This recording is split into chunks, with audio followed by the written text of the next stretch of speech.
gutana, ijosi ryibasiwe bitavugwa, igihugu cyuzuye imiborogo, ubwoko bwahindutse icyaha. Twibuke byari bitavugika, umuntu arengwa n'ibyo areba, nta murengezi abona n'umwe, hirya hicarwa n'uwabahishe, uhendahenda ngo mwicwe vuba.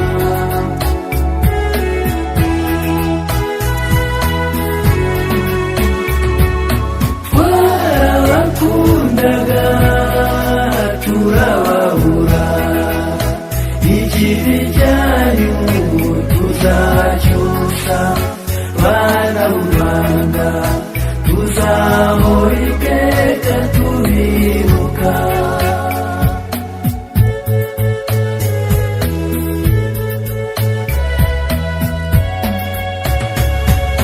Mwarahizwe bimwe by'intware, mwazize ubwoko mutahanze, akarere ishyaka cyangwa isura, hari n'abaziraga umutungo, u Rwanda rwacu rwaragowe,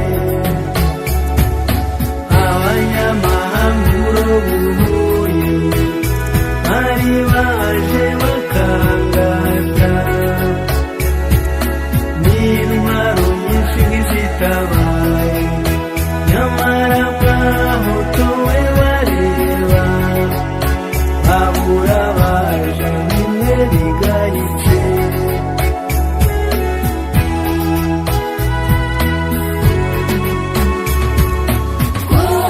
Twarabakundaga turababura, ikibi cyanyu tuzacyusa, bana b'u Rwanda tuzahora iteka tubibuka.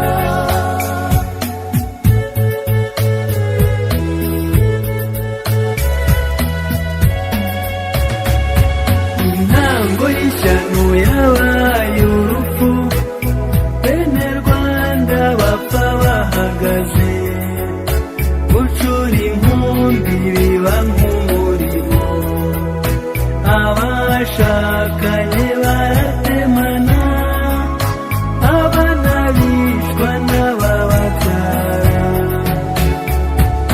twarapfushije abanyabwenge, imanzi zitariraga abandi, abasaza buje inama, n'ababakecuru b'impanuro, barapfuye n'abari mu nda.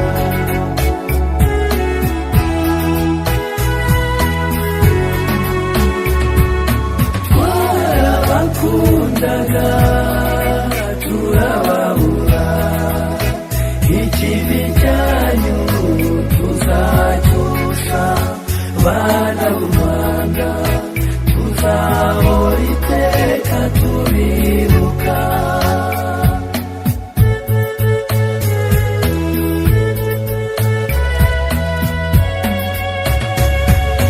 Twabuze abantu tubura ibintu,